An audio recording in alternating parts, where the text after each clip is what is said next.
안녕하세요. 오늘은 실행이 답이다 라는 책 세 번째 시간이고요. 풀어드리도록 할게요.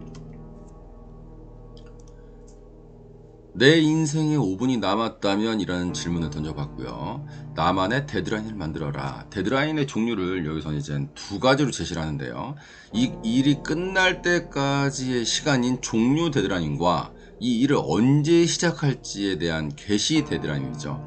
중요한 거는 이 두 개가 동시에 이루어져야 되며 개시 데드라인을 설정하는 게 굉장히 중요한 것 같아요. 우선 일을 시작해야지 마무리가 되는 거기 때문에 시작하는 이 개시 데드라인에 포인트를 두고 시작을 하면 작업 흥분 효과 때문에 우리는 마무리할 수 있습니다. 시작하는데 주저하지 마시고 즉시 실천하세요. 그래서 무조건 즉시 실행, 그다음에 마무리하라. 마무리하는 게 굉장히 중요합니다.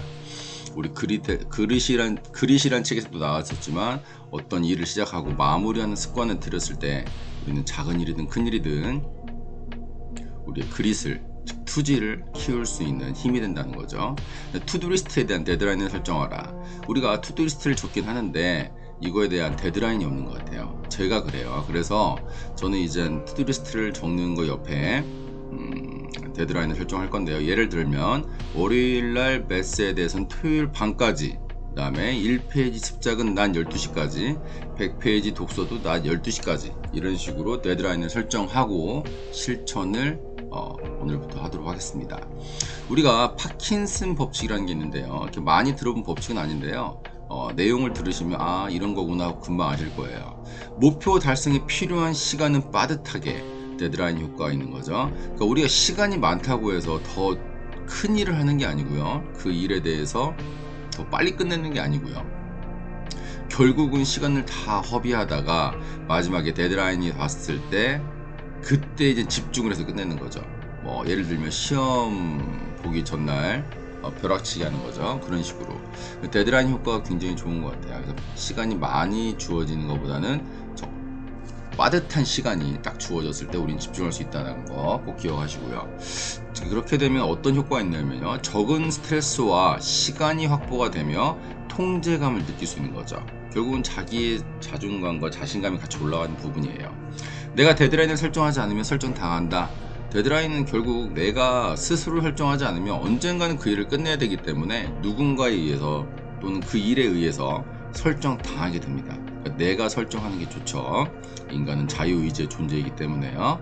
데드라인 3단계, 이게 데드라인 중요하다 보니까 내용이 한 번 더 나와요. 종료 데드라인, 중간 데드라인, 개시 데드라인. 여기서 중간 데드라인까지 추가가 됐어요. 이건 좀 큰일인 것 같아요. 어떤 큰일을 우리가 계획하고 실천을 할 때 개시, 시작과 중간과 종료 데드라인을 나눠서 정하면 그 시간 내에 끝낼 수 있다는 부분들이죠. 누군가 보고 있다고 느끼면 행동이 달라진다. 많이 느껴보셨을 거예요. 우리가 집에서 편한 옷에 편한 자세로 누워 있거나 그러지만 나갔을 때는 누군가 보고 있기 때문에, 다른 사람의 시선이 있기 때문에 행동이 달라지는 거죠. 이런 부분 굉장히 중요하고요. 우리가 특히 어떤 교육을 하신다든 수업을 하시든 이런 부분들 있을 때 아이들에 대해서 계속적인 시선과 관심을 줬을 때 그 아이들의 행동이 달라진다는 거 확실히 느껴지고 100% 교육의 효과를 높일 수가 있습니다. 관심을 갖고 보셔야 돼요. 반응성 효과인데요. 사람은 누군가가 지켜보고 있다고 느끼면 진지해진다. 같은 의미죠. 나의 실천을 누군가가 지켜보고 있다고 상상하라. 그래서 공약을 하라는 거예요. 혼자 약속하는 게 아니라. 실패가 아닌 실험. 망설이지 마라. 거절당해도 시도하라. 우리가 일을 할 때 실패한다고 생각하면 부담감이 굉장히 커서 시도 자체가 힘들어요. 그렇지만 실험이라고 생각하면, 실험은 어떤 실패를 기본으로, 어떤 존재 조건으로 하고 있는 거죠. 그렇기 때문에 이 실험이라고 생각하는 순간 우리는 망설이지 말고 시도할 수가 있는 거죠. 실험 정신이라는 건 된다라고 생각을 하고 호기심으로 모든 시도를 실험하고요. 의무감이 아닌 모든 문제는 답이 있다는 마인드를 가지고 해야 돼요. 답이 없다고 생각하면 사실 실험할 의미가 없는 거죠. 우리가 꼭 해야만 하는 일, 가장 하기 싫은 일이 무엇인지 한번 생각해 보시고요. 또 나를 불편하게 하는 일, 다음에 두려운 일은 무엇인지 꼭 생각을 해보셔서 이 일들을 꼭 실천을 해보세요. 그렇게 한 이유가 뭐냐면 나의 성장과 나의 어떤 알을 깨고 새로운 세상으로 나올 수 있는 계기가 되는 겁니다. 인생의 행과 불행은 불행을 좌우한다. 이런 일들을 통해서 안 하면 불행해지는 거고요. 하면 행복해지는 거예요. 이를 실천하기 위해서는 실험 정신이 필요하다는 거죠. 우리 아주 유명한 말이 있죠. 고 정주영 회장님이 하셨던 말씀인데 해보기나 해봤어? 해보기나 했어? 라는 말 꼭 기억하시고 해보기나 해보시고 접더라도 접으세요. 완벽함은 없다. 완성해 가는 과정만 있을 뿐. 제가 좋아하는 말인데요. 우리가 완벽함을 위해서 준비하다 보면 결국 늦어버리게 돼요. 그러니까 완성해 가는 과정, 시작을 하고 하나하나 수정 보완해 가는 과정이 굉장히 중요합니다. 요즘 기업들이 추구하는 어떤 목표기도 하죠. 그 다음에요. 도움을 요청하면 사람들은 좋아한다. 우리 일반적으로 도움을 요청하면 그 사람한테 부담을 준다고 생각해요. 그렇지만 그게 아니고요. 사람들한테 오히려 내가 존재의 이유를 밝혀주기 때문에 그 사람들은 더욱더 좋아하게 되는 겁니다. 도움을 요청 못한 이유가 뭘까요? 첫 번째, 무시당할까봐. 두 번째, 거절당할까봐. 세 번째, 주도적인 삶에 대한 편견인 거죠. 그러니까 무시당할까봐, 내가 이것도 몰라 라는 게 상대방의 어떤 무시, 그 다음에 상대방이 이거는 할 수가 없어, 못해 라는 거절, 이런 두려움이죠. 쉽게 얘기해서. 그러니까 주도적인 삶에 대한 편견인데요. 그거 하나도 스스로 못하다니 라는 어떤 편견에 의해서 다 도움을 요청을 못하는 것 같아요. 특히 남자들 새로운 도시나 새로운 어떤 여행지에 갔을 때 길 물어보는 거 굉장히 못합니다. 그렇지만 이성적으로 생각했을 때 더 나은, 더 행복한 여행을 위해서는 길을 물어보고 정확하게 찾아가는 게 중요한 거죠. 쓸데없는 어떤 자존심을 부릴 필요가 없는 거예요. 이런 부분은 좌절하고 절망하는 사람들의 특징이 있는데요. 원하는 것을 요청하지 못하는 어떤 공통점이 있어요. 내가 마음속에 욕구를 계속 쌓아둘 뿐이지 이거를 해결하기 위해서 남한테 도움을 요청하지 못한다는 거죠. 그러다 보니까 좌절과 절망이 일상생활이 돼버리는 거예요. 최선을 다한다, 도움을 요청한다도 포함한단 말입니다. 그러니까 나의 능력으로 할 수가 없는 거는 도움을 요청해서 최대한 그 일을 완수를 하는 거죠. 그래서 최선을 다한다는 표현 안에는 도움을 요청한다도 포함이 되는 거예요. 이건 의지하는 거랑은 다릅니다. 하는 일마다 잘 되는 사람의 특징은 원하는 것을 적절하게 요청을 잘하는 사람이에요.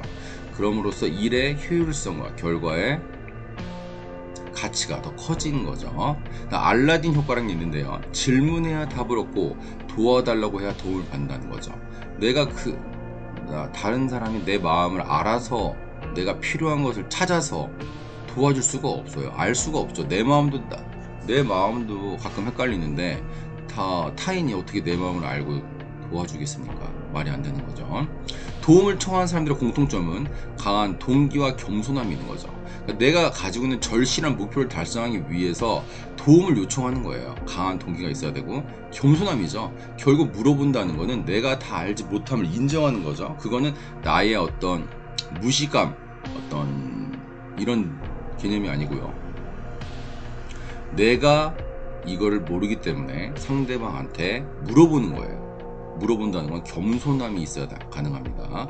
인간은 인정받기 위한 존재고요. 가르침을 청하고 도움을 청하는 것은 그 사람을 인정하고 존경하고 믿고 있다는 가치 있다라는 의미를 갖는 거죠. 그래서 도움을 요청하면 사람들이 좋아하는 겁니다. 도움을 받는 자세도 굉장히 중요해요. 도움을 받았으면 진인사 대천명이라고 하죠. 하늘은 스스로 돕는 자를 돕는 건데요.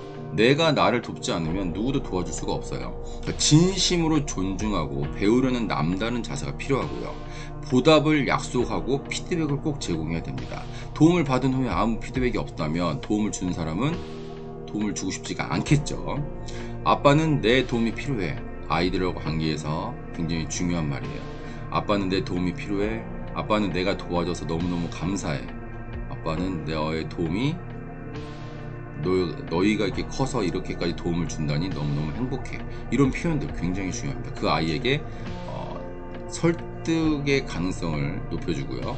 자존감을 높여주고요. 좋은 관계를 이어주는 핵심적인 대화법이에요. 벤저민 프랭클린 효과가 있는데요.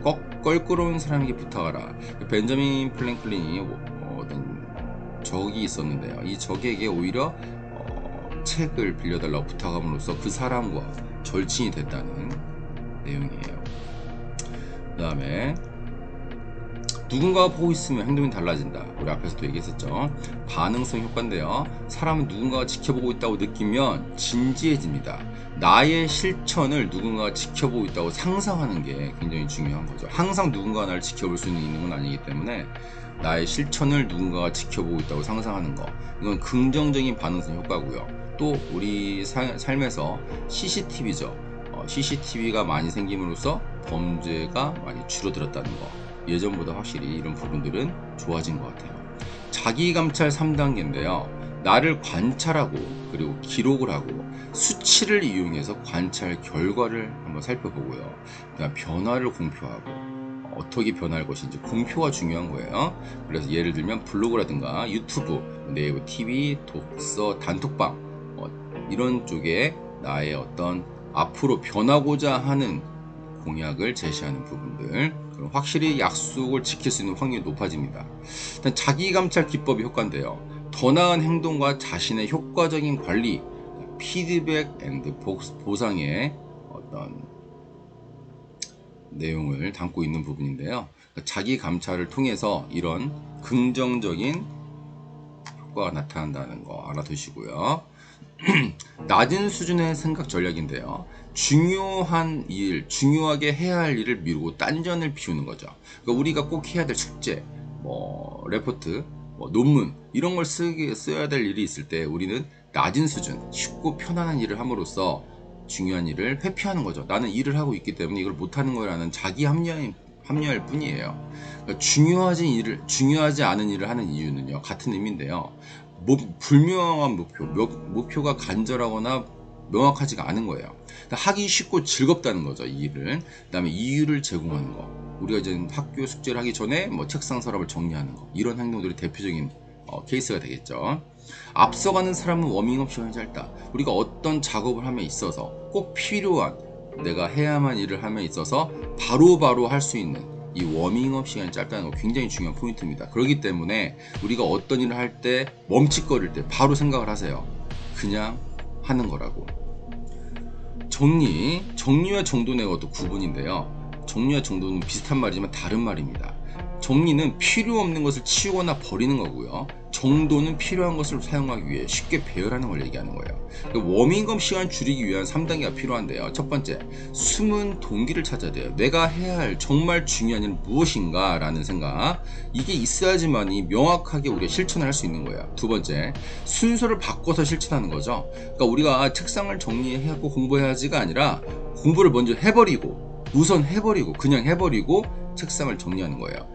미리 준비해 두기, 내일 해야 될 어떤 작업을 위해서 책상을 세팅을 하고 자는 거죠. 승자는 장기적으로는 자치 있는 일을 먼저 하고, 패자는 단기적으로 즐거운 일을 먼저 한다.